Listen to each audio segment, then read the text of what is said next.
सुद्धा, पंजा उठवेल सुद्धा, पण पूर्ण त्या वाघाबरोबर वाघ झाल्याशिवाय तुम्हाला वाघ पण येत नाही. ही सगळ्यात मोठी गोष्ट आहे. झोकून द्यावं लागतं, इथनं पूर्ण तळमळीनं कळकणं आत हात घुसावं लागतं. ही सगळ्यात महत्वाची गोष्ट आहे. ही एकरूपता ज्याला साधता आली त्याला यश मिळालं. परमेश्वर तरी कुणाला भेटला? परमेश्वराशी ज्याला एकरूपता साधता आली त्याला. आमच्या तुकोबरायांनी भक्तीचं नव्हे अभ्यासाचं फार सर्वात उत्तम उदाहरण दिलंय. ते असं म्हणतात की देव पहाया गेलो, देवची होऊन आलो.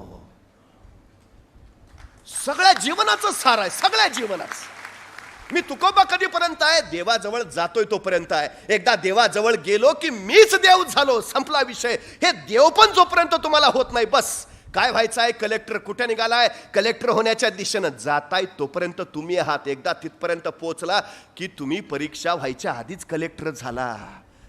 हे आधी झाल्याशिवाय मग कलेक्टर होता येत नाही. हे होणं महत्वाचं आहे. आत ध्यास, श्वासाबरोबर तो ध्यास आला पाहिजे. प्रत्येक श्वासागणिक सातत्यानं ते आम्हाला वाटलं पाहिजे. होय, दुसरं काही नाही. हा ध्यास ज्याला तयार करता आला त्याला स्वतःच्या श्वासावर विजय मिळवता आला. ही सगळ्यात यश तर त्याला मिळतच, मग बाकी काही नाही. ही सगळ्यात महत्वाची गोष्ट आहे. खरं तर आमच्या संस्कृतीमध्ये दोन तत्वज्ञान आहेत. एक तत्वज्ञान आहे प्लेटोवादी, दुसरं तत्वज्ञान आहे अरिस्टॉटलवादी. प्लेटो आदर्शवादी होता, अरिस्टॉटल व्यवहारवादी होता. आता ह्या परदेशी विचारवंतापेक्षा या माझ्या देशामध्ये दोन तत्वज्ञान आधीच तयार झालेत. एक रामाचं तत्वज्ञान आहे आणि एक कृष्णाचं तत्वज्ञान आहे. राम आदर्शवादी होता आणि कृष्ण व्यवहारवादी होता. तुम्हाला या जीवनामध्ये जगताना रामनीती सुद्धा अवलंबायला हवी आणि कृष्ण नीती सुद्धा अवलंबायला हवी. हे जमलं तर तुम्हाला यशापर्यंत पोहोचता येतं. ही सगळ्यात महत्वाची गोष्ट. रामाच्याच वाटेनं आदर्शवादी म्हणून गेलात तर अडचण येईल. कृष्ण म्हणून सुद्धा तुम्हाला जगता आलं पाहिजे, जे इतरांच्या कल्याणाचं आहे. मग ते खोटं असलं तरी सत्यच. ही कृष्णाची सत्याची भूमिका आहे. आम्हाला तीही निर्माण करता आली पाहिजे. आम्हाला त्या मार्गानं जाताच आलं पाहिजे. हा सगळ्यात मोठा भाव आहे. आम्ही निश्चितपणे तो विचार करायला हवा. एक प्रधानाचा मुलगा शाळेला जायचा. रोज सकाळी शाळेला जाता जाता राजवाडा वाटेत लागायचा आणि त्या प्रधानाच्या पोराला शाळेला जाताना बघितलं की राजा त्या मुलाला हाक मारून बोलवायचा, ए इकडे ये. आणि तो प्रधानाचा मुलगा आला की राजा त्याच्या पुढे दोन नाणी ठेवायचा.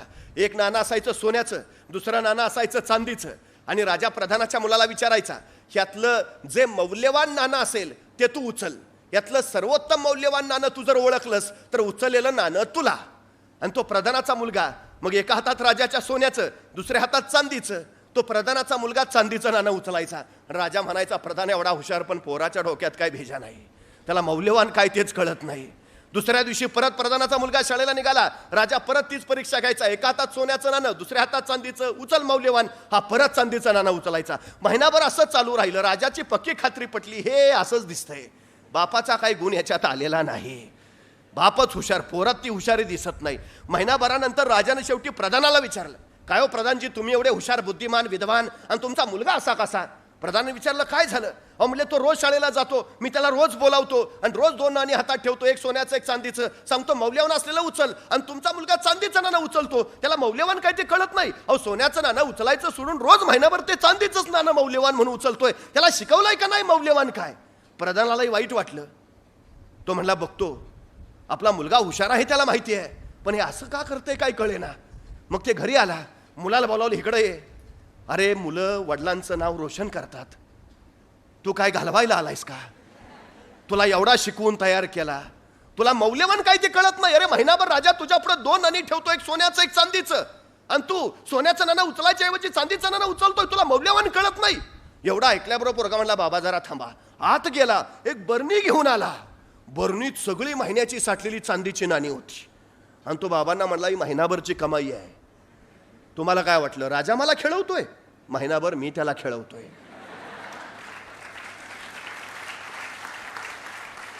म्हणे कसं? अहो बाबा, जर मी सोनं हे मौल्यवान नाणं हे मला माहिती आहे ना, पण ज्या दिवशी मी सोन्याचं नाणं उचलेन त्या दिवशी खेळ बंद होईल. एका सोन्याच्या नाण्यासाठी ही महिनाभराची चांदीची नाणी कशाला घालू? बुद्धिमान असण्याची व्याख्या काय आहे? आपली बुद्धिमत्ता जे दाखवून देतात ते बुद्धिमान नव्हे. आपली बुद्धिमत्ता न दाखवता त्या बुद्धिमेचा वापर करून आपला फायदा करून घेतात ते खरे बुद्धिमान.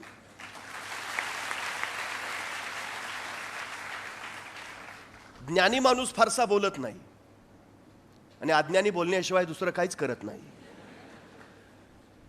ज्याला अनुभव आहे तो फारसं व्यक्त होत नाही, ज्याला अनुभव नाही तो सारखाच बडबडल्याशिवाय शांत बसत नाही. ज्ञान ही सगळ्यात महत्वाची गोष्ट आहे. ती तुम्हाला अनुभव देते, ती तुम्हाला, आणि हा अनुभव तुमचा तुम्हाला घ्यायचा आहे. इतरांच्या अनुभवातून तुम्ही फारसं शिकू शकत नाही. म्हणजे देखल्याची गोडी खादल्याशी नाही असं तुकोबांनी सरळ सांगितलं. साखर बघून त्याचा अनुभव घेता येत नाही, ती चाखावीच लागते, खावीच लागते, त्यावेळी त्याची गोडी कळते. तुमच्या जीवनाचे अनुभव तुम्हाला घ्यावे लागतील. मग ते यशाचे असतील अपयशाचे असतील, हे अनुभव जोपर्यंत तुम्हाला येत नाही तोपर्यंत तुम्हाला ज्ञान मिळत नाही. आणि अनुभवाशिवायचं ज्ञान हे काडी मात्र उपयोगाचं नाही. ही सगळ्यात महत्वाची गोष्ट आहे. पुस्तकी पांडित्य तुम्हाला फार काळ पुढे नेऊ नाही शकत, त्याला अनुभवाचंच ज्ञान हवं जे तुम्हाला सातत्यानं पुढे रेटत राहील. ही सगळ्यात महत्वाची गोष्ट आहे. त्यामुळे सगळ्यात महत्वाचा विषय, बुद्धिमान कोण? जो स्वतःच्या अनुभवाने शिकतो तो बुद्धिमान आहेच, पण स्वतःचा वेळ अनुभव घेण्यासाठी वाया न घालवता इतरांच्या अनुभवावर सुद्धा जो शिकतो तो सगळ्यात जास्त बुद्धिमान. म्हणजे मी एक पुस्तक वाचतो त्यावेळी 70 वर्षाच्या वयोवृद्धानं जर ते पुस्तक लिहिलं असेल तर त्याची 70 वर्ष त्या पानावर उमटलेली असतात. ती 70 पानं मी वाचतो, याचा अर्थ मी त्याच्या 70 वर्षाच्या आयुष्याचा अनुभव घेतो. आम्हाला तो अनुभव घेता आला पाहिजे आणि त्या अनुभवातनं शिकता आलं पाहिजे. ही सगळ्यात महत्वाची गोष्ट आहे. हे शिकणं ज्याला जमलं त्याला यश मिळवून आलं, हा सगळ्यात मोठा भाव. आणि अलीकडच्या पालकांनी, शिक्षकांनी, म्हणजे आताच्या नव्या पिढीला हे सांगितलंच पाहिजे सातत्यानं की ज्ञान हीच शेवटी सर्वोत्तम शिदोरी आहे, त्याच्याशिवाय दुसरं काही नाही. म्हणजे पूर्वी ज्याच्या नावावर सातबाऱ्यावर जमीन जास्त त्याला सगळ्यात जास्त श्रीमंत म्हणायचं. ज्याच्या दावणीला गुरं जास्त तो सगळ्यात जास्त श्रीमंत. ज्याच्या अंगावर सोनं जास्त तो सगळ्यात जास्त श्रीमंत. ज्याच्या नावावर जमीन जास्त तो सगळ्यात जास्त श्रीमंत. ज्याच्या बँकेत पैसे जास्त तो सगळ्यात जास्त श्रीमंत. आता या सगळ्या व्याख्या बदलल्या आणि आता ज्याच्याकडे ज्ञान जास्त तो सगळ्यात जास्त श्रीमंत, ही नवी व्याख्या आता तयार झाली. जमिनीच्या बळावर तुम्ही ज्ञान मिळवू शकत नाही, सोन्याच्या बळावर तुम्ही ज्ञान कमावू शकत नाही, पण ज्ञानाच्या बळावर तुम्ही जमीन मिळवू शकता आणि सोनं सुद्धा कमावू शकता. त्यामुळे पहिल्यांदा काय कमावायचं आहे तर ज्ञान कमावायचं, ही भूमिका पहिल्यांदा आम्हाला लक्षात घेता आली पाहिजे. म्हणजे आमची घरं बांधली जातात, घरावर आम्ही नेम प्लेट लावतो आमच्या नावाची पाटी.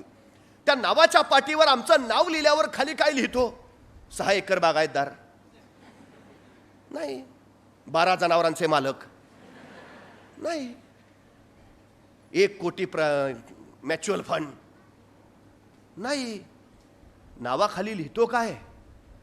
आमचं शिक्षण, MA MSc काय झालं असेल ते, PhD, जिल्हाधिकारी, पोलीस प्रमुख.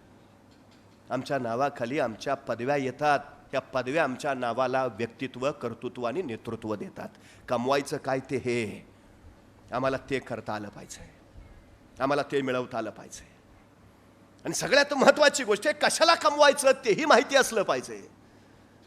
विनाकारण एखाद्या क्षेत्रात घुसलो मग कारणाशिवाय नको ते उद्योग होत राहतात. त्यामुळे काय करायचं नेमकं त्याचाही अट्टास निश्चितपणे हवा. मिळवायचं आहे तर ताकदीने मिळवायचं आहे, कशासाठी मिळवायचं आहे हेही निश्चितपणे माहिती हवं. आमच्या नव्या पिढीला ते देता यायला हवं, ही सगळ्यात महत्वाची गोष्ट आहे. आमच्या पिढीनं ते ज्ञान पहिल्यांदा मिळवावं. काय करायचं आहे, कसं करायचं आहे, करून मिळवल्यावर काय करायचं आहे तेही माहिती असलं पाहिजे. तुमची तीव्रता जेवढी जास्त ना मिळवण्याची तेवढं तुम्हाला यश जवळ असतं. तुमची तीव्रता जेवढी कमी तेवढं यश तुमच्यापासून लांब लांब जात राहतं. हा सगळ्यात मोठा वस्तुपाठ आहे, सगळ्यात मोठा. मी नेहमी एक गोष्ट सांगतो, इथं बुलढाणा जिल्ह्यात मेहकर नावाचं तालुका आहे. त्या तालुक्यात लता भगवान करे नावाची एक माऊली आहे. साधारण 65 वर्ष वय आहे तिचं. 3 मुली होत्या. 70चा नवरा, गरिबीशी संसार करत सगळं व्यवस्थित चाललं होतं. 3 मुलींची लग्न करून दिली. आयुष्यभर जेवढं काय कमावलेलं, साठवलेलं ते सगळं मुलींच्या लग्नात घातलं. आता दोघं नवरा बायको दुसऱ्याच्या शेतात रोजानी जायचंय. जो काही रोजगार हातावर पडायचा त्याच्यातनं आपली सुखाची मीठ भाकरी खायचे. आनंदात चाललं होतं अगदी सगळं. पण अचानक नवऱ्याची तब्येत बिघडली. बायकोला काय करावं कळेना. तिथल्या सरकारी दवाखान्यात घेऊन गेली. सरकारी दवाखान्यात डॉक्टरांनी सांगितलं मोठ्या डॉक्टराकडे न्यावं लागेल. काय करावं सुचेना. 4 जणांकडनं, शेजाऱ्या पाजाऱ्यांकडनं पैसे गोळा केले. नवऱ्याला सोबत घेतला आणि बुलढाण्याला गेली. तिथं नवऱ्याला दवाखान्यात दाखवलं. डॉक्टरांनी सांगितलं काय आणखी तपासण्या कराव्या लागतील, पण त्याची सोय आपल्याकडे नाही. तुमच्या नवऱ्याला घेऊन तुम्हाला बारामतीला जावं लागेल. आता मात्र त्या माऊलीच्या पायाखालची जमीन सरकली. अरे आता इथपर्यंत यायला 4 जणांकडनं पैसे घेऊन आलो, आता बारामतीला जायचं कसं? तिथं पैसे लागतील, ते आणावे कुठून? करावं तरी काय? अरे पोटाची खळगी कशी बशी भरतो आपण? जगावं तरी कसं? की आजारी माणसानं सरळ मरूच जावं, जगूच नये. त्या माऊलीच्या डोळ्यातनं घळघळ अश्रू ओघळायला लागले. करावं काय?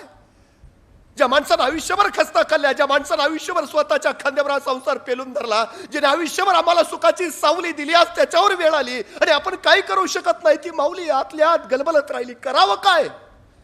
शेवटी परत आली. आणखी 4 जणांपुढे शब्द टाकला. मिळतील जुळतील तेवढे पैसे गोळा केले, नवऱ्याला सोबत घेतला आणि बारामतीला पोहोचली. डॉक्टरांच्या पुढे नवऱ्याला दाखवलं. डॉक्टरांनी तपासणी केल्या आणि सांगितलं एक महत्वाची तपासणी करावी लागेल. आता मात्र तिचा धीर कचला. तपासणं तरी किती करता तपासण्या? तिने डॉक्टरला विचारलं, डॉक्टर ठीक, पण खर्च किती येईल? आणि डॉक्टरांनी जो खर्चाचा आकडा सांगितला, तिच्या डोळ्यापुढे दिवसा अंधारे आल्या. अरे कसं करावं तरी कसं? कुठून आणावे पैसे? न्यावं सरळ नवऱ्याला मर म्हणून सांगावं? करावं काय? काय आतल्या आत ढसढसत राहिली. बाहेर आली, त्या बाकड्यावर बसली, पदरानं डोळे टिपत राहिली. कसं करावं? काय काय सांगू नवऱ्याला? जावं माघारी सरळ परत मरू द्यावं नवऱ्याला असंच? आतल्या आत हमसत राहिली. थोडा वेळ झाला, डोळे पाणावलेले कोरडे झाले आणि त्याच बाकड्यावर पडलेला पेपर तिला दिसला. तो पेपर तिनं वाचला. मोठ्या ठळक अक्षरात छापलेली बातमी तिच्या नजरेत भरली आणि ती चमकली. बातमी होती बारामती मॅरेथॉनची आणि मॅरेथॉन मध्ये जिंकणाऱ्या स्पर्धकाच्या बक्षिसाची. त्या बक्षिसाच्या आकड्यावर तिची नजर फिरवली आणि त्याच्या डोक्यात झणकन कल्पना आली, ही बक्षीस जर मी जिंकलं तर माझ्या नवऱ्याची तपासणी होऊन उपचार होईल. बस 65 वर्षाची माऊली तिने निर्णय घेतला नवऱ्याचा जीव वाचवण्यासाठी या बारामती मॅरेथॉन मध्ये भाग घ्यायचा. आणि ती 65 वर्षाची माऊली त्या मॅरेथॉनच्या तिथं पोहोचली. सगळे स्पोर्ट्सचे शूज घालून आलेले, टी शर्ट घातलेले, रोज धावण्याचा सराव करणारे मॅरेथॉन स्पर्धेला. आणि त्यात ही आली होती 65 वर्षाची लता भगवान करे, नऊवारी नेसलेली, कासोटा घातलेली, अनवाणी पायाची. संयोजकांना सांगते मला स्पर्धेत भाग घ्यायचा आहे, मला पळू द्या. चकित होऊन सगळे बघायला लागले. ती सांगायला लागली माझा नवरा दवाखान्यात आहे, त्याला वाचवायचं असेल तर पळण्याशिवाय पर्याय नाही, मला कृपा करून पळू द्या. संयोजकाने तिला भाग घेऊ दिला आणि 65 वर्षाची माऊली त्या स्पर्धेला तयार झाली. बघता बघता पट्टी पडली आणि मॅरेथॉन चालू झाले. बेभान होती लता भगवान करे पळत राहिली. आजबाजू रोजचे रोज कसलेले सराव करणारे धावपटू पळत आहेत आणि त्यांच्या बरोबर पळते 65 वर्षाची नऊवारी घातलेली, कासोटा नेसलेली लता भगवान करे. डोळ्यापुढे फक्त नवरा दिसतोय, त्याच्यासाठी पळायचंय, त्याला वाचवायचंय, त्याला जगवायचंय, बस जिंकलंच पाहिजे, दुसरा पर्याय नाही. बेभान पळते. आतापर्यंत पळली होती रानात जनावरांच्या माग, आतापर्यंत पळली होती संसारला ठिगळा लावताना, आतापर्यंत पळाली होती संध्याकाळचे 2 घास कमावताना. अशी मैदानावर कधी पळलीच नव्हती. पण आयुष्य आता पळायला लावत होतं बेभानपणे. पळत होती आणि अखेर आवाज झाला, स्पर्धा संपली आणि त्या बारामती मॅरेथॉनची विजेता ठरली ही 65 वर्षाची लता भगवान करे.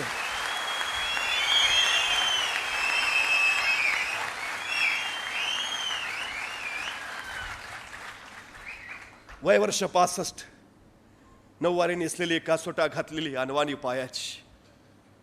तिच्या यशाचं कारण काय? इतर कसलेल्या धावपटूंसारखी ती वर्षभर मैदानावर सराव तर अजिबात करत नव्हती. त्या मैदानावरचे खडे टोचून आहेत म्हणून तिच्या पायात स्पोर्ट शूज सुद्धा नव्हता. साडीचा कासोटा पायात अडकून आपण पडू की काय अशी भीती सुद्धा तिला वाटली नाही. रोजच्या रोज कसलेले सराव करणाऱ्या धावपटूंच्या तुलनेत आपण टिकू शकू का हा प्रश्नही तिच्या मनात आला नाही.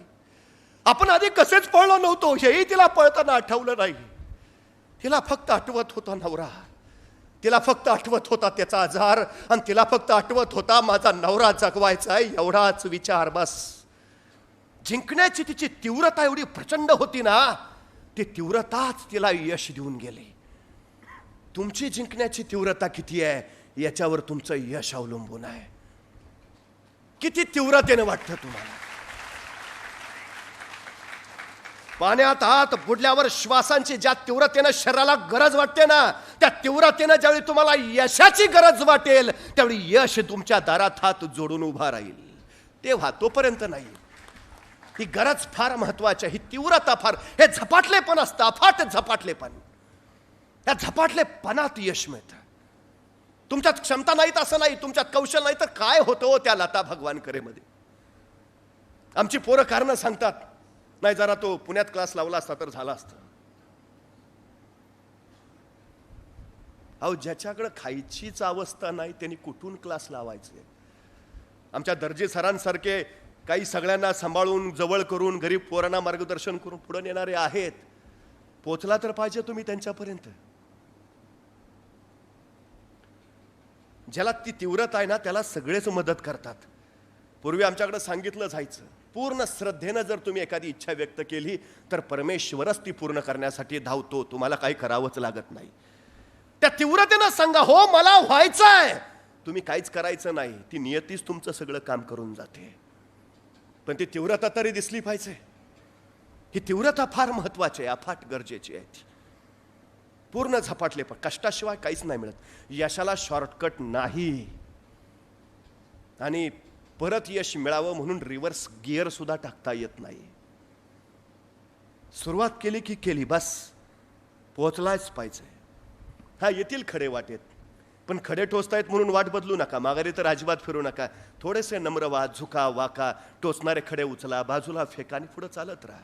चालता चालता एखादा दगड आडवा येईल, आता दगड आडवा आला म्हणून सुद्धा वाट बदलू नका, माघारी तर अजिबात फिरू नका. सरळ त्या दगडावर उभा राहा, स्वतःची उंची वाढवून घ्या आणि पुढे चालत राहा. चालता चालता पुढे एखादा महाकाय डोंगर आडवा येईल, आता डोंगर आडवा आला म्हणून माघारी फिरू नका, पळून तर अजिबात जाऊ नका. त्या डोंगराला धडका मारायचाही विचार करू नका. थोडे शांत राहा, त्या डोंगराचा नीट अभ्यास करा, निरीक्षण करा आणि सरळ त्या डोंगराला वळसा घालून पुढे निघून जा.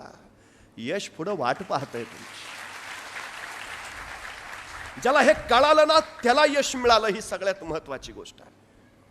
आम्हाला ते जमलं पाहिजे. ध्यास हवा, झपाटले पण हवं, ती तीव्रता आमच्या ठाई हवी. हो, मिळवायचं आहे बस, हा सगळ्यात महत्वाचा विचार आहे. दुसरी कुठलीही कारणं तुम्हाला अडथळे आणू शकत नाहीत, कुठलीच अडथळे. पण एकदा ठरवलं की माघारी नका फिरू.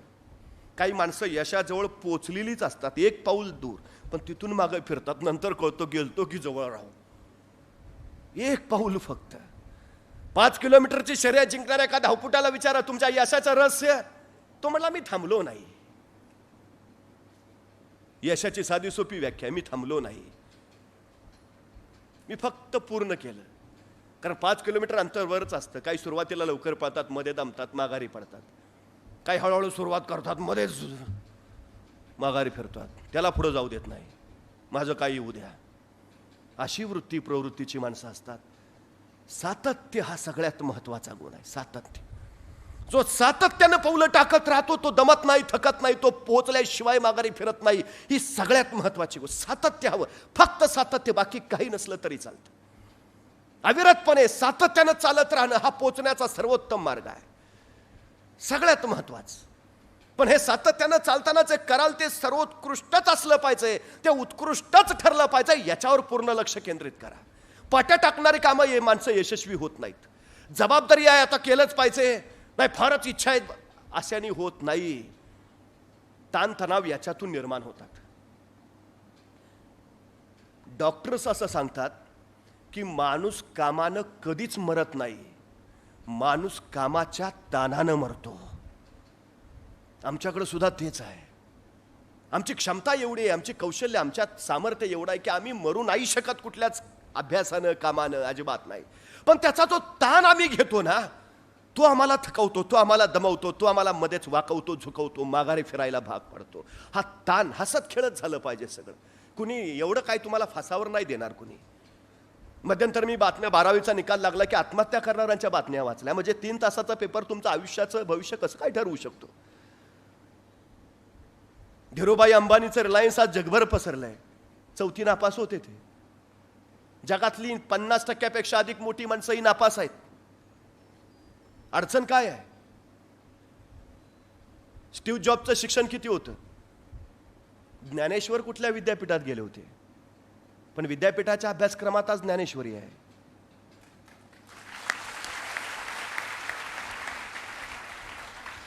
सचिन तेंडुलकर 12वीला इंग्रजीत नापास झाला होता, पण 12वीच्या इंग्रजीच्या पुस्तकात आज तेंडुलकरवर धडा आहे. एवढा धडा सुद्धा पुरेसा आहे.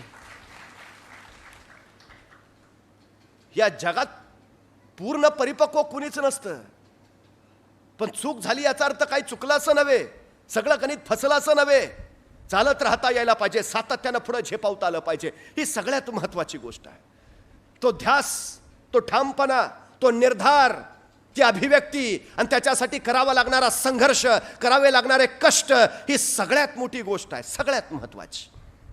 आम्हाला ते करता आलं की बस. रात्री अपरात्री काही कधी विचारा, निरीक्षण असलं पाहिजे आमचं आजूबाजूचं. व्यक्तिमत्वाचा अर्थ काय आहे? तुम्ही कसे दिसता? नाही. तुम्ही काय पेहराव करता? नाही. मग तुम्ही बाहेरून कसे आहात त्याच्यावरनं तुमचं व्यक्तिमत्व ठरत नाही, तुम्ही आतून कसे आहात याच्यावरनं तुमचं व्यक्तिमत्व ठरतं. सगळ्यात महत्वाची गोष्ट आहे.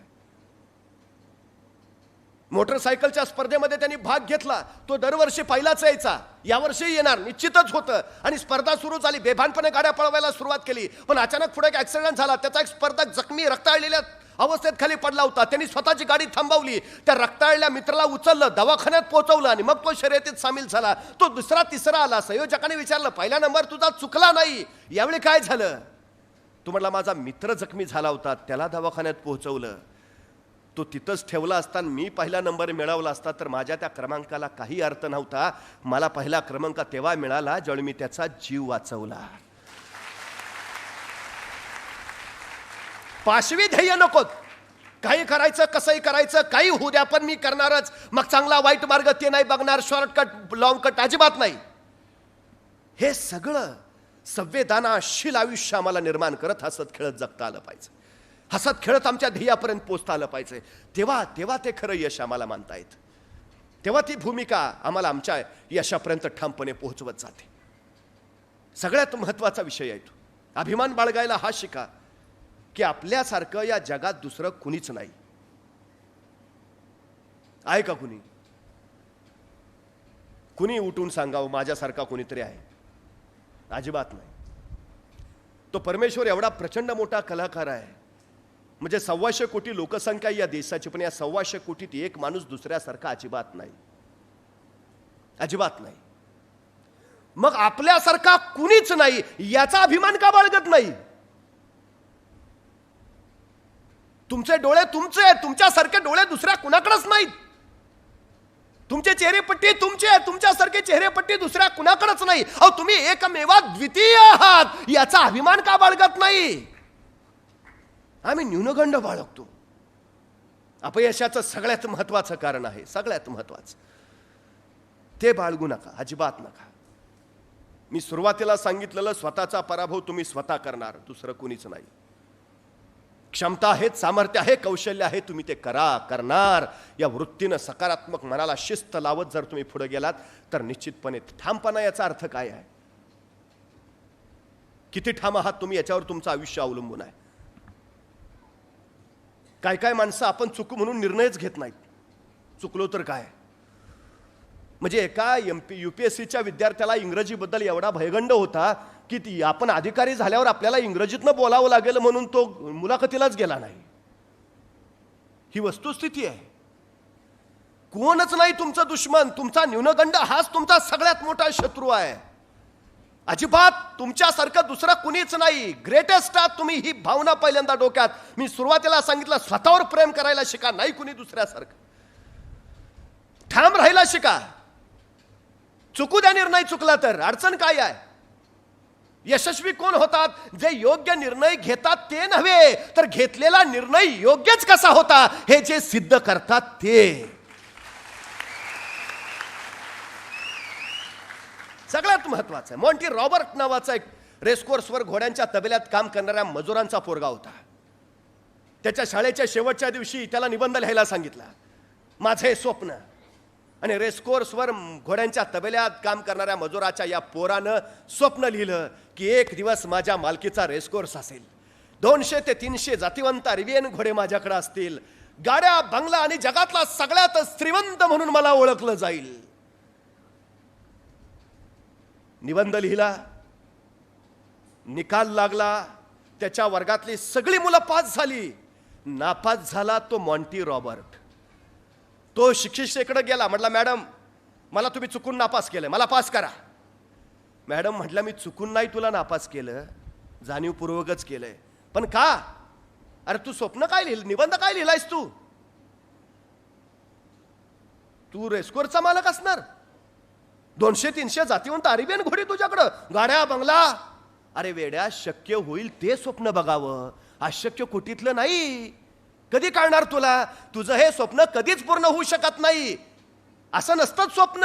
अरे तू विसरू नको, तू रेसकोर्सवर काम करणाऱ्या एका गरीब मजुराचा मुलगा आहेस. मी तुला पास करूच नाही शकत. नाही मॅडम तुम्ही मला पास करा. ठीक, तू तुझं स्वप्न बदल, मी तुला पास करते. मॉन्टी म्हणला नाही मॅडम, मी माझं स्वप्न नाही बदलणार, मी माझ्या स्वप्नावर ठाम आहे. मॅडम म्हणल्या नाही, मग मी तुला पास नाही करणार. तू ठरव, परीक्षेत पास व्हायचंय, पुढच्या वर्गात जायचंय, का हेच स्वप्न ठेवून घरी बसायचं आहे? मॅडम म्हटलं मी स्वप्न नाही बदलणार, द्या तो निकाल माझ्याकडं. पण लक्षात ठेवा टीचर, एक दिवस मी माझं स्वप्न पूर्ण करणारच. आणि तो मॉन्टी रॉबर्ट तिथून निघून गेला. 20 वर्षानंतर त्यात शिक्षिका त्यांच्या शाळेची सहल घेऊन एका रेसकोर्सला भेट द्यायला गेला. तेव्हा त्या तरुण मालकानं त्यांचं स्वागत केलं, त्यांना सगळा रेसकोर्स फिरून दाखवला. रेसकोर्स बघायचे पैसेही नाही घेतले. शेवटी त्या टीचरना त्यांनी विनंती केली, आपण दुपारचं जेवण माझ्यासोबत घ्याल का? आणि त्या सगळ्या विद्यार्थ्यांना टीचरना घेऊन तो स्वतःच्या डिनर हॉलमध्ये आला. तिथं त्या मॅडमनी बघितलं तर एका भिंतीवर एक सर्टिफिकेट फ्रेम करून ठेवलेलं. त्या मॅडम जरा चाहुलीनं जवळ गेल्या आणि म्हणाले, अरे हा तर आमच्या शाळेचा निकाल आहे. अरे बघ माझी सही आहे त्याच्या खाली. कुणाचा निकाल आहे? अरे कोण? Monty Robert. अरे त्या नापास झालेल्या मॉन्टी रॉबर्टचा निकाल तुम्ही फ्रेम करून लावलाय. अरे वेडा, त्याला स्वप्न बदल सांगितलेलं, तुला पास करते, त्याने ऐकलं नाही. कुठाय तो? तुमच्या रेसकोर्सवर कामाला आहे का? कुठाय तो? बोलवा त्याला. तसा तो तरुण मालक म्हटला, मॅडम मीच तो मॉन्टी रॉबर्ट.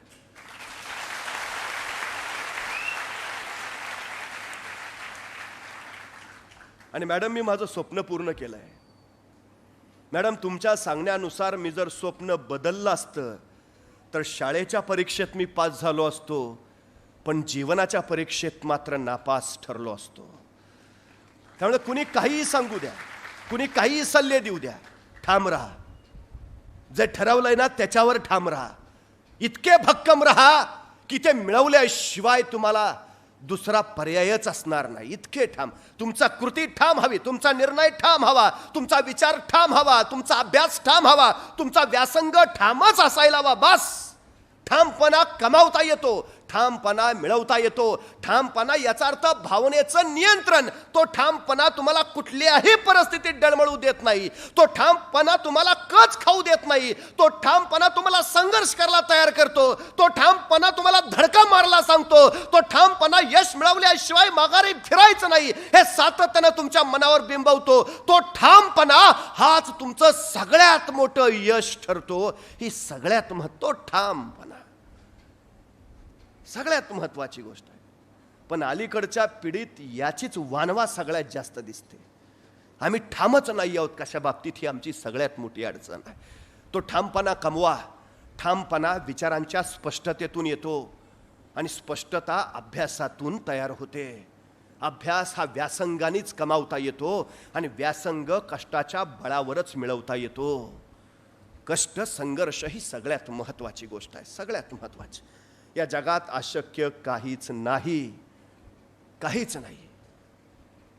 सगळ्यात महत्वाची गोष्ट आहे. आणि या जगात सगळं अस्तित्वात आहे, फक्त आपल्याला माहिती नाही. ज्या दिवशी माहिती होतं त्यावेळी त्या गोष्टीचा शोध लागला असं आम्ही म्हणतो. हा विक्रम कुणीच मोडू शकत नाही, पण तो बनवण्याआधी तो अशक्यच होता. तो बनवला, मग तो मोडण्याचा विक्रम होतो, तो मोडण्याचा विक्रम होतो. मी जसं आत्ता ती रँक मिळाली, मला रँक आणखी वाढवून घ्यायची होती म्हणून मी परत स्पर्धेला बसले, परत परीक्षेला बसले. हे आपलेच विक्रम आपण वाढवत जातो, मोडत जातो. स्पर्धा जगातल्या दुसऱ्या कुठल्याच माणसाशी करू नका. तुलना आपली स्वतःची कुणाबरोबरही कधी करायला जाऊ नका. स्पर्धा करायची झाली तर ती स्वतःशीच करा, तुलना करायची झाली तर ती स्वतःशीच करा, दुसऱ्या माणसाला सोबत आणूच नका. जो माणूस स्वतःशी स्पर्धा करतो तो अधिकाधिक शिखर गाठतो, जो स्वतःशी तुलना करतो तो अधिकाधिक क्षमता कौशल्य मिळवत पुढे जातो. त्यामुळे जे असेल ते स्वतः, हा सगळ्यात मोठा बाण आहे, ही सगळ्यात मोठी गोष्ट आहे. हिमाचल प्रदेश मधलं एक छोटं गाव आहे, डोंगराच्या कुशीत वसलेलं आहे. देशाला स्वातंत्र्य मिळालं का याची खबर अजून त्यांना नाही. एखादा कुणी आजारी पडला तर प्रचंड मोठा डोंगर पार करून मग शेजारच्या तालुक्याच्या गावी जावं लागतं, त्यावेळी त्याच्यावर इलाज होतो. डोंगराच्या पायथ्यापर्यंत बैलगाडी नेता येते, तिथून मग आजारी माणूस पाठीवर घ्यायचा, डोंगर चढायचा, उतरायचा आणि मग त्या गावात पोहोचायचं, त्यावेळी त्याचा इलाज होतो. इतक्या सगळ्या कष्टातून बिकटातून ते गाव तिथं जगतंय. एक मांझी आणि त्याची बायको, बायकोचे दिवस भरत आलेले. हा शेतात काम करत होता. वेळ सायंकाळची, साधारण 7च्या सुमाराची, आणि अचानक त्याच्या शेजारची धावत धावत आले. तुझ्या बायकोच्या पोटातल्या कळा वाढल्यात. तिच्या काळजीनं धपापत्या उरानं तो सुसाट धावत सुटला. घरात त्याची बायको तळमळत पडली होती, कळवळत वेदनेने हळहळत होती. बायकोच्या जवळ गेला, डोक्यावरून हात फिरवला. थोडा धीर धर, थोडा, मी आत्ता बैलगाडी आणतो, आपण लगेच दवाखान्यात जाऊया. बघता बघता बैलगाडी आली. त्यानं स्वतःच्या बायकोला उचललं, त्या बैलगाडीत ठेवलं. थोडा धीर धर, थोडी कळकळ, वेदना सोस, आपण पोहोचतोच आहे. बायकोला धीर देत सातत्यानं त्याला सांगत तो बैलगाडी हाकू लागला. बघता बघता अंधार गडद गडद होत झाला. त्याच्या उरातला अंधार सुद्धा तसाच, पण तरी बायकोच्या वेदना त्याला गप्प बसू देत नव्हत्या. तो बैलगाडी जोरात हाकत होता, आणखी जोरात, पण तिला धक्के बसू नयेत म्हणून परत जीव गलबलत होता. पण वेगात गेलो नाही तर पोहोचणार नाही, वेगात गेलो तर बायकोला त्रास होईल. या सगळ्या उलाघाली तो कसा डोंगराच्या पायथ्याला पोहोचला. आता तो प्रचंड अजस्त्र डोंगर चढायचा होता, तो चढून उतरायचा होता, मग पुढं गाव, मग दवाखाना. बायको वेदनेनं अफाट तळमळत होती. बैलगाडी थांबवली. त्यानं बायकोला स्वतःच्या पाठीवर घेतलं, सांगितलं, काळजी करू नको, मी आहेच तुझ्यासोबत, अजिबात काळजी करू नको, तू फक्त थोडी कळ काढ, थोडा धीर काढ. बायकोला पाठीला बांधलं आणि तो महाकाय डोंगर चढायला त्यांनी सुरुवात केली. पावलं टाकत राहिला, डोंगर चढत राहिला. अर्ध्यापर्यंतला बायको तळमळते, तिच्या वेदना त्याला ऐकू येत आहेत. तिच्या वेदनेबरोबर तो तिला आवरतोय. थोडा धीर धर. बघता बघता आणखी पुढाला. आता डोंगराचा माथा जवळ आला होता. बायको भयान तळमळायला लागलेली, वेदनेनं भयान ओरडत होती. तो त्याला सांगितलं, आलोच बघ, माथ्यावर आलो, आता फक्त उतरायचंय, उतरायला वेळ नाही लागणार, आपण लगेच उतरू, काळजी करू नको, थोडा धीर धर. बघता बघता बायकोच्या आरोळ्या आणखी घुमल्या. त्याला ते बघवेना, सोसवेना, पाहावेना, पण त्याही अवस्थेत तो सांगत होता का थोडा धीर धर. हे बघ, आपण पोहोचलोच. आणि बघता बघता तो तिला घेऊन माथ्यावर पोहोचला. आणि अचानक त्याच्या लक्षात आलं, मगापासून कानावर पडणाऱ्या बायकोच्या आरोळ्या आता कानावर येत नाहीत. बायको कणल्याचाही आवाज नाही. काळी सर्व दिशेत चरचरलं. एका अनामिक भीतीनं हररलं. त्याने पाठीवरनं बायकोला उतरवलं. अगं आलो ना, आपण माथ्यावर आलोय ग, आता काही क्षणात खाली उतरू. अगं थोडा धीर धर ना, ए उठ. आणि त्याची भीती खरी ठरली. माथ्यावर पोचेपर्यंत त्याच्या बायकोनी जगाचा निरोप घेतला होता आणि अजून जगाचा चेहराही न बघितलेल्या तिच्या गर्भातल्या मुलानंही आर्तपणे टाहो फोडला. त्यांनी डसडसा रडायला लागला. अगं थोडा वेळ, पण आता उपयोग नव्हता. त्या महाकाय डोंगराकडे बघत राहिला आणि कडाडला, तू मारलास माझ्या बायकोला, तू गिळलास माझा पोर, तू. पण आता काय? शांतपणे माघारी फिरला. 2 दिवस शोकात गेले, दुःखात गेले. तिसऱ्या दिवशी मात्र मनाशी काहीतरी निश्चय करून एका हातात टिकाव आणि दुसऱ्या हातात फावडं घेऊन तो डोंगराच्या पायथ्याला आला. त्या अजस्त्र महाकाय डोंगराकडे बघत म्हणाला, काही जीव घेतल्याची आतापर्यंत, काही काया मारल्याची आतापर्यंत, काही कळ्या तुझ्या या माथ्यावरच कुस्करल्या असतील. तू ज्यांनी अजून जगाचा चेहराही बघितला नाही असे कोळे जीव तुझ्या चांगा कांद्यावर शेवटचा श्वास घेऊन संपले असतील. पण आता परत असं होणार नाही. आता कुणाची बायको मरणार नाही ना, आता कुणाचं मोर.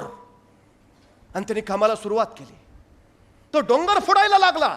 एकटाच एकटाच अविरत माणसं यायची, बघायची, हसायची. वेळ आहे का काय? एकट्याचं काम आहे, खायचं काम आहे. त्याने दुर्लक्ष केलं. तिसऱ्या चौथ्या दिवशी माणसं घोळक्याने यायला लागली, त्याची चेष्टा करायला लागली. अरे पागल आहे का, डोकं फिरलंय का, बायको मेल्याचा धक्का बसला याला, चला कामाला. माणसं यायचे, चेष्टा उडवायचे, हसायचे, निघून जायचे. आठवडा उलटला, महिना उलटला, काम चालूच होतं. बघता बघता माणसं सावध झाली. त्यांना त्याचं गांभीर्य कळालं. एक दोन माणसं येता जातात त्याच्याशी बोलू लागली. बघता बघता त्याला कधीतरी मदत करू लागली. त्याला सांगू लागली, अरे सोपं नाही बरं काम, अरे डोंगर फोडायचं काम एकट्याचं नाही, अरे नको नको शक्ती वाया घालू, अरे पिढ्यानपिढ्या चालत आलंय आपल्याकडं, तू एकटा काय करणार आहेस, तू नको नको हे करूस. पण त्यांनी हट्ट सोडला नाही, त्यांनी ध्येय बदललं नाही. अविरतपणे तो सातत्यानं कष्ट करत राहिला. वर्ष उलटलं, अर्धा डोंगर त्यांनी फोडून काढला होता. 2 वर्ष उलटली, माथ्यापर्यंत तो पोहोचला होता. 3 वर्ष उलटली, 4 वर्ष, 5 वर्ष, 6 वर्ष, 7 वर्ष, 10 वर्ष, 11 वर्ष अविरत सातत्यानं फक्त एकच काम करत होता, डोंगर फोडायचा, बास, दुसरं काही नाही. अखेर 12 वर्ष उलटली आणि त्या 12 वर्षात तरी तो पूर्ण डोंगर फोडून टाकला होता. बैलगाड्या येऊ जाऊ शकतील अशी वाट त्यानं निर्माण केली होती. त्या पलीकडच्या डोंगराच्या पायथ्याला तो बसला, आपणच निर्माण केलेल्या वाटेकडे पाहत, आणि त्या दिवशी शांतपणे मनाशी पुटपुटला. त्या डोंगराकडे बघत त्याला म्हणाला, हरलास तू, आज मी जिंकलोय. आता कुणाची बायको मारणार नाही, आता कुणाचं पोर या दुनियेत येण्यापासून हिरावलं जाणार नाही. हरलास तू, हरलास. आणि ती तयार झालेली सगळी वाट डोळ्यात साठवत तो तिथंच एका दगडाला टेकून बसला. तिथंच, आणि आपल्या ध्यासाचा शेवटचा श्वास घेऊन त्यानं आपला शेवटचा श्वासही तिथंच ठेवला. संपला. 12 वर्ष तब्बल अविरतपणे ते काम करत होता. हिमाचल प्रदेशच्या त्या खेडेगावात जर कधी गेला तर त्या मांझीची समाधी तिथंच पायथ्याला उभारली लोकांनी, जिथं तो टेकून बसला होता, जिथं त्याने शेवटचा श्वास घेतला होता. आणि त्याच्या समाधीवर लिहिलंय, जगातील प्रवास करू पाहणाऱ्या प्रवाशांचा प्रवास सुखकर व्हावा म्हणून ही वाट निर्माण करणारा आधुनिक वाटाड्या इथं कायमचा विसावला आहे. डोंगर दिसतो त्यावेळी तो आपल्याला अशक्यच वाटतो, पण प्रत्यक्ष ज्यावेळी कामाला सुरुवात होते त्यावेळी तो महाकाय डोंगर सुद्धा शरण येतो. एकटा माणूस हे जर करू शकतो तर तुमच्या माझ्यात सुद्धा ती क्षमता आहे, तुमच्या माझ्यात सुद्धा ते सामर्थ्य आहे. आपण ही अशक्य असं काहीही करू शकतो. फक्त माघार घेऊ नका, माघारी फिरू नका, वळू नका, चळू नका, ध्येयापासून ढळू नका. सातत्यानं फक्त अविरतपणे चालत राहा. तुम्ही कोण आहात याला महत्त्व नाही, तुम्ही काय बनणार आहात हे फार महत्त्वाचं आहे. सगळ्यात महत्त्वाची गोष्ट ती. आणि तुम्ही ज्या सेवेत जातात ती प्रशासकीय सेवा आहे, ती सर्वसामान्यांच्या कल्याणाची, हिताची सेवा आहे. तुम्ही स्वतःच्या कर्तृत्वाचा डोंगर फोडाल, पण आता तुमचा प्रवास जगाचा प्रवास सुखकर करावा यासाठी व्हायचा आहे. तुमच्या प्रत्येक निर्णयातनं, तुमच्या प्रत्येक फैसल्यातनं तुम्ही फक्त लोकांचं हित आणि हितच पाहणार आहात, ही सगळ्यात महत्त्वाची गोष्ट. तुम्ही किती उंचीवर पोहोचला याच्यावर तुमचं यश ठरत नाही, तुम्ही त्या उंचीवर किती जणांना घेऊन आला याच्यावर तुमचं यश ठरतं. त्यामुळे सगळ्यात महत्त्वाचा विषय, तुम्ही उंचीवर पोहोचलाच आहात, आता त्या उंचीवर अनेकांना कसं नेता येईल यासाठी इथनं पुढचा प्रवास राहू द्या. तुमच्या सगळ्या ध्येयांसाठी मी मनपूर्वक शुभेच्छा देतो. आदरणीय दर्जी सरांचं मनपूर्वक आभार मानतो. म्हणजे खानदेशातलं सोनं आणि इथली सोन्यासारखी माणसं यांना तुम्ही खऱ्या अर्थानं झळाळी द्यायचं काम करता आहात. महाराष्ट्र घडवायचं, देश घडवायचं काम करत आहात. आपल्याला परत एकदा सगळ्यांना शुभेच्छा देतो. थांबतो. धन्यवाद.